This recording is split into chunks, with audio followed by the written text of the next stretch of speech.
All right, guys, let's knock this out. My favorite few minutes of the week.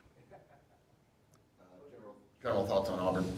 Obviously, really talented program. I mean, it's had tremendous success the past few years. They got a real identity, and obviously I don't think the coaching change has done much to change that identity. It's a team with, great athletes and talented offensive players. They mix things up on offense. They have good individual players. They have, they run some flex type actions. And then, defensively, they're able to get after you a little bit, with some athletes, and they're very active and they got great hands. Very handsy defensively and good on the glass. So, they're Auburn to me looks, they're in the same realm they've been in the past couple years. So it's going to obviously present some great challenges. Obviously, you mentioned the coaching change, Stephen Pearl taking over his dad, Bruce. What was your relationship with Bruce? Did you have one? Yeah, no, I mean, I have a little one. I mean, we don't like, talk on the daily or anything, but, Coach Pearl, he's one of the great coaches and one of the great personalities in college basketball, and he has been for years. He's just been a consistent winner everywhere he's been. He's never short of a one-liner. He's very quotable, and he's just a fun guy to be around. He and I connected a little bit, because his team did the foreign trip to Israel the year before we did, and then we kind of followed in their footsteps. So we communicated over that a little bit and about the experience. So, just one of the good guys. Did your relationship result in the series, you and him, and did you have any idea? Yeah, I mean, he had reached out to me on this one, and whenever you have a program like Auburn reaching out to you, willing to start a home and home at your place, I mean, that's a good starting point for a conversation. So that's where it all started. You mentioned, Tommy, obviously, after the game at UConn, that these 2 weeks were going to be important for development. What have you seen from your club that leads into these 2 games? Well, it is important. You really want to establish yourself and kind of establish your identity, and figure out what are the things that you value on the court. You want your team to kind of gain an understanding of that this time of year when you have a few games under your belt. So that's been the approach, and Saturday night's a test. So we'll see. I'll be able to give you probably a more accurate answer Saturday after the game, based on kind of how we perform. But it's been a good couple weeks to be at home and to kind of get, re-energized, refocused. And, the season's still early. And, November went fine. Let's see what we got in December. Has Yvonne been practicing, or what's his status? I mean, he looks fine. I mean, he looks fine to me. He's going to, in practice here, he's done a lot of stuff in the past couple of days, and expect him to be a full go in practice today. So, we'll just react accordingly. Can you talk about your freshmen collectively and how they've been through the first month? I mean, they've been great. We're obviously asking a lot, and we got four true freshmen in our top 8. Which not a lot of programs have.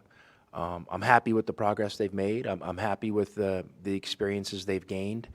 I think it for me, the most important thing is it provides a great platform for them to continue to learn from.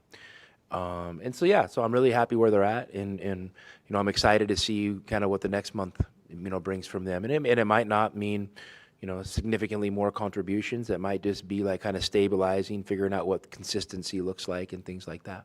How does it help to have the senior guys helping them, or does that really happen? Well, it helps a lot, because we've been able to get those guys experience while we're having success. So, maybe if they've had, a tough game or two, we as a team, we were able to pull it out, and, whether, it's those veterans getting us through or however it played out. So, the freshmen haven't had to deal with, maybe, a struggle or failure that's put on their shoulders. And so they've been great. It's been great that we've been able to get the positive results, but, that's never guaranteed. And I'm sure there's going to be some big bumps in the road. But like I said earlier, I'm really happy with the experiences they've gotten, and now I want to see what they can do with those experiences. Braden's gotten himself, Tommy, into some foul trouble in some of these bigger games. What are you asking him to be better at? Well, I mean, you need to go back and look at the fouls, and maybe sometimes they're a little bit bad luck or just getting caught in a tough position. I don't think it's anything we need to to make too big of a deal. You know, I mean, so like again, it's an experience that probably wasn't a positive one. Braden's a smart kid, and so I think he'll learn from that, and hopefully he can avoid too early fouls in the first half of one of these games. I think I mean he has had a couple of those, which have probably impacted his overall performance. I just following up on Yvonne, did he, I just want to make sure, like, did you guys rule out, was it a high sprain or anything that could last a while, Bruce, that's not an appropriate question.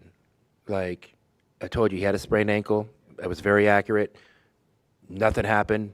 I don't think he even got an x-ray, so I think people that are jumping into those conclusions are being dangerous.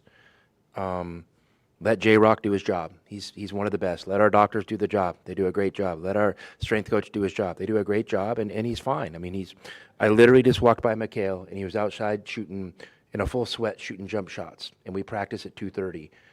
If he was that injured, he'd be in a gurney somewhere. He's not. He's fine. Well, I just wonder, because there's such a degree between, like, what Kirk Risa had a few years ago, where he had the high For sure sprain, there is.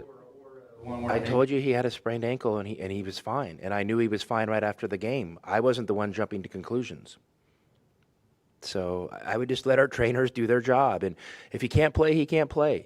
If he can play, he can play. We're not going to make too big of a deal out of it one way or another. Next man up. Well, speaking of that, yeah, I mean, what kind of rotation effects could be, if anything, if he is limited in some form? Do you expect? I don't expect him to be limited.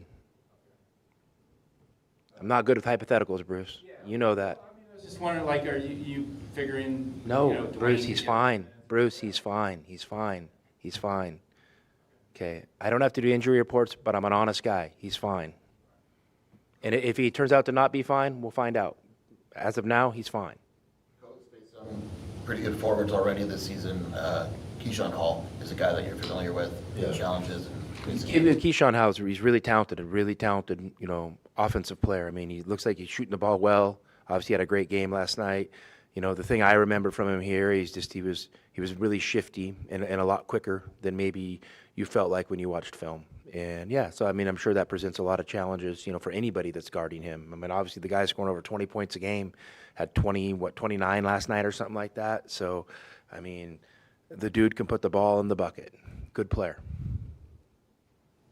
With Hall and Kevin Overton, you saw them both in the Big 12 last year. Are they being used any differently? You see anything different? I mean, looks like Overton has he's more of in a starter role, and last year he was more, kind of either off the bench or a deeper option, with amongst the five guys on the court. So, but no, I mean they're both guys that play. They're confident players. They play with a lot of confidence. They're given a lot of freedom. And obviously last night, I mean, I think the guys almost combined for 60 points, those two guys. So that's not even including, they have a really talented young guard there as well. So, I mean, they have a lot of good pieces. You've had a lot of big non-conference wins on the road. What does it mean to be able to have that opportunity this weekend at home? Well, it means a lot. Obviously, we love playing these types of games, and it's extra special when you can bring it home for your home fans. I know our home fans, yearn for these types of matchups. They're just not easy to put together. They're just in this day and age in college basketball, it's just not as easy as it would seem. So we're thankful, to have a willing partner in Auburn, and I'm sure next year they're excited to return the favor to us next year when we have to visit them. But it means a lot. I know Saturday, games in Tucson, are special, and I'm sure our fans will be excited. I mean, I guess they even have a little concert deal before the game. So, yeah, hopefully everybody comes out and has a good time, and there's an entertaining game to follow. Going forward, are you still thinking you can have a home and home here and on the road every year with all the other opportunities that are out there? I mean, yeah, we're processing all that stuff and figuring it out as it happens. I mean, obviously they're going to allow more games in the near future, or another game. I don't know if it's going to be plural. There's always these conversations on the side. So, yeah, I mean, I love having a few. I would love to have a few true home and homes, if it can work out that way. But unfortunately, you don't always get what you want, and you kind of gotta, play the hand you're dealt as things play out in front of you. You mentioned that you and Bruce talked about Israel. At any point during that conversation to come up, hey, we should play each other, or where did that? I don't remember that conversation, none of those that then. I mean, it just came up. He just reached out to me one day and like, hey, let's do a home and home. We both don't mind scheduling tough games. I think it'd be great for both our programs, and I agreed. That was it. Homes are kind of coming back, like the really good teams in the country playing each other home and home. I don't know if you agree with that, but Well, I mean, I don't know. Maybe. I mean, maybe you could chalk it up. You know, we're right in the middle of the SEC ACC challenge, which are home and home matchups. You know, I mean, and you know, are those agreed upon or forced upon? I don't know. You know, but yeah, you would like to see the good home and home games. You know, continue to be something. But you know, what's cool about playing in a conference like the Big 12, I know we don't do true home and home, because there's just an odd number of teams you couldn't do it, or you'd be playing on, what would that be, a 34-game conference schedule, so what's cool about that is, every year you're going to get 10 great home games in conference no matter what, kind of how it slices and dices. So I think it's great. I mean, I love playing these games on college campuses.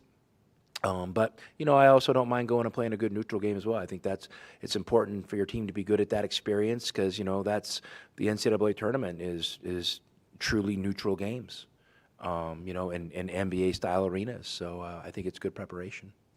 The minutes that Evan gave you in that last game looked like there was more energy from him at the defensive end of the floor. How did you just assess what you got? I mean, Evan's been great. Evans. I mean, like I've said all before. I mean, guys, I'm stuck in a situation where I got 4 freshmen, and I'm really trying to develop them for, to get everything we can out of them this year. And I know we have, some tough upcoming games. We've got a tough conference schedule coming up.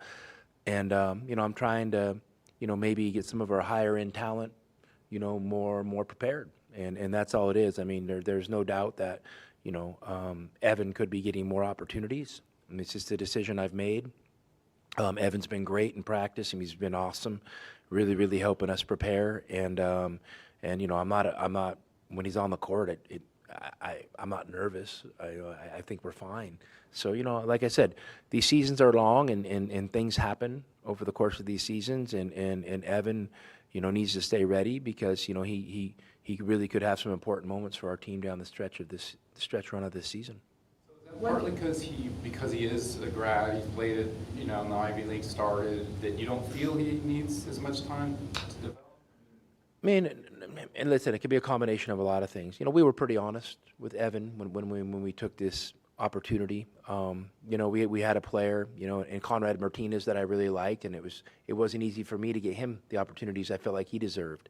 So Evan kind of plugs into that role, and it just kind of something that made sense for him to come back home. He always wanted to play here, and for us to have a really good player who that may or may not get the opportunities he deserves, and would be okay with that. I mean, that's super important for your culture, and I really value that, and I appreciate Evan every day for those small sacrifices he makes to help make our program better. But listen, I'm not shutting the door on anything. I mean, he's one high ankle sprain away from being really important to this team. So let's keep him prepared to play, and let's not write this like an obituary. I mean, the guy's a good player whose coach has decided not to play him because he's trying to give those opportunities to some freshmen that are really talented that need those opportunities to develop for a team that's trying to do something really special this year. And that's all the thinking that went into the decision. Contingency plan for some of these things. I don't know. Just hypothetically.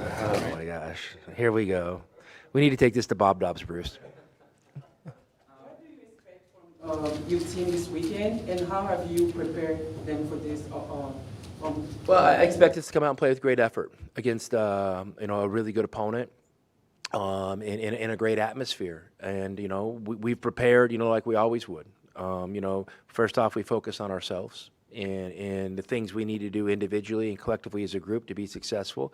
And then obviously we take a look at our opponent and figure out what challenges they'll present and try to decide if there's any, adjustments to our base plan that we need to make. So no, I'm excited. I'm excited, to get to Saturday night. But I'm also excited for, practice here in another hour. So, we'll have a good practice, which will help us get ready for hopefully good practice on Friday, which will hopefully get us ready for a good shoot around Saturday, afternoon, and hopefully lead up to a good game Saturday night. I mean, that's the simple preparation. You guys end up using the extra time this week, did you dive into any more specifics individually, or?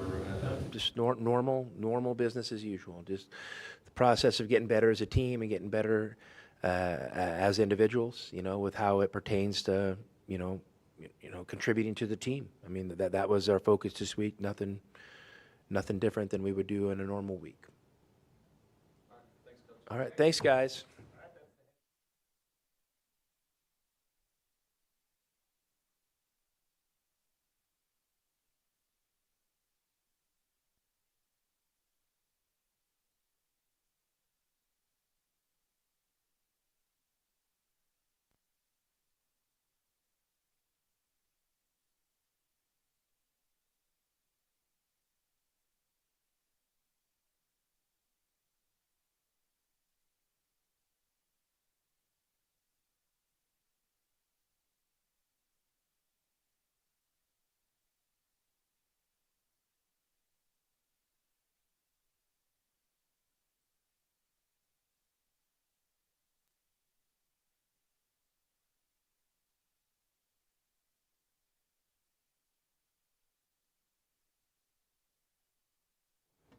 Mike, you good? Okay.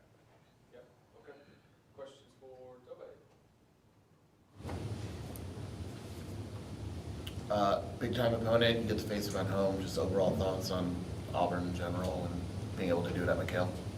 Yeah, I mean, we know that they're a really athletic, good defensive team, and we just have to be aware of personnel and some of their key guys, and make sure we hold into the scouting report. But I'm really just excited to have a big time matchup at McKale, see what the crowd and the environment is, going to be like. How do you guys feel about that? You have a lot of huge neutral site games. You play at UConn. I mean, how much different is it to play, especially a non-conference like this? Does it matter to you guys? I think for us it's just playing big games in general. Our opponent playing high-level competition. I think with the way that our schedule is structured, I think Coach is trying to sort of model March Madness and what that looks like, but also just sort of teaching us how to do our best work away from home. But I think that whenever you can have a big-time opponent here in McKale, with that environment, sort of the home crowd behind you, it's moments like that you don't want to pass up. What the freshmen collectively, and just how they impressed you? They've done a great job. I think each of them has sort of had their own moment here in the beginning of the season, and I think their patience and their diligence should really be commended. Just the manner that they've worked. Their mindset coming into the season. Not trying to do too much or too little, but just hanging in there despite the ups and the downs. And we've played some high-level competition, and the fact that they've been able to deliver at such a high level. It's just a testament to the work that they've done and their talent. I'm assuming you've gone against Koa a time or two on practice or otherwise. Yeah. Your impressions of him, because everybody's talking about him. I don't think he understands how good he is. He's such a great player, and his potential is through the roof. But even more than just his physical abilities and his skill, I'm really impressed by his mentality and his maturity as a person. Just how level-headed he is, and sort of the mindset that he comes in and day out. He's never too high or too low, but even keel. And I think that paired with his skill, he's destined to play at the next level. No higher or low. Would you describe the freshman class like that too, as a group? Because Yeah, for sure. I think Koa has that personality trait, but all the guys do too. I think a guy like Yvonne, he's a guy with who just comes in every single day, same mentality, same approach, same temperament. Braden, Dwayne, Bryce, the same way. You've been shooting the ball extremely well from the free throw line this year. Just how happy are you with that, and what did it mean for you to hit big free throws at the end of a big game? It means the world. Just trying to do my best to contribute to wins in any way that I can, and whether it's rebounding, defense, or in in the case of the UConn game, free throws. I'll try to deliver the best that I can. Is that something that was it went into the summer wanting to work on a lot? Was the free throw part aspect of your game? Oh yeah, I mean just cleaning up the mechanics, just making sure that I'm more consistent. Because obviously, playing down low, having putting a lot of pressure on the rim, you're prone to get fouled. So just making sure when those opportunities come through, I can deliver.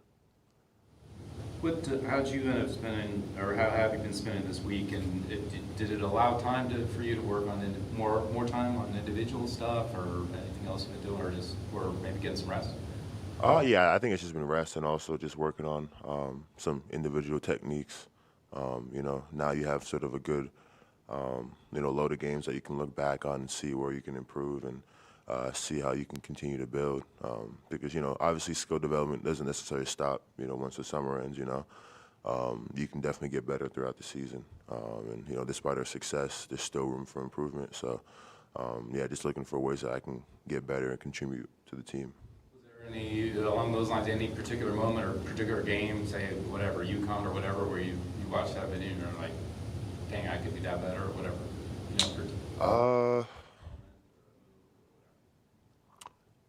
Yeah, it's probably more so offensively in terms of moves and just finishing a little bit better around the basket, picking my shots a little bit better.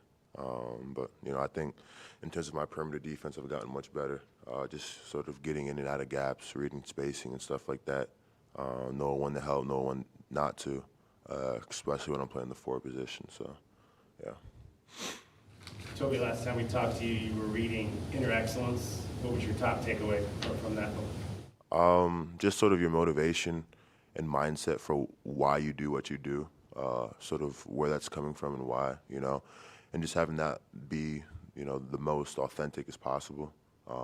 So I think for me, it's just obviously looking for something sort of beyond yourself, greater than yourself, because if your motivation is to sort of self-promote and propel yourself in terms of status and fame and all that kind of stuff, it's superficial. It's not necessarily a great motivator.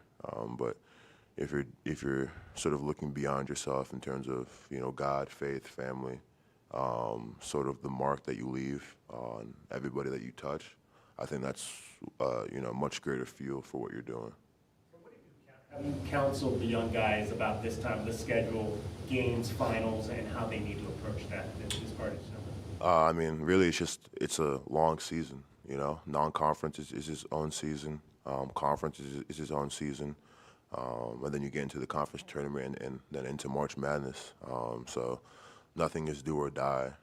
If you haven't played to the level that you might think that you should have played at, there's still way more time left. You know what I mean? And just because you've been playing well doesn't necessarily mean that the rest of the season is going to go perfect. You know what I mean? So just every single day grinding, trying to get better, and just keeping that sort of even keel mindset. So what you're saying about the book, did that have a role in what you were saying earlier about accepting the role that you're playing this year? Yeah, I mean a little bit. I think more so it's been faith based, just relationship with God and all that. But I think reading that book definitely helped put things into perspective, at least more practically. But yeah, I think honestly it's been more faith-based and just relationship with God that's helped propel that. What's the most interesting thing you're doing finishing up the fall semester, either a paper or project, you got anything like that going on you're excited? No, just accounting exam. Really, that's about it. And an accounting project. But other than that, just trying to finish up school strong. All right. Thanks, Tobe. So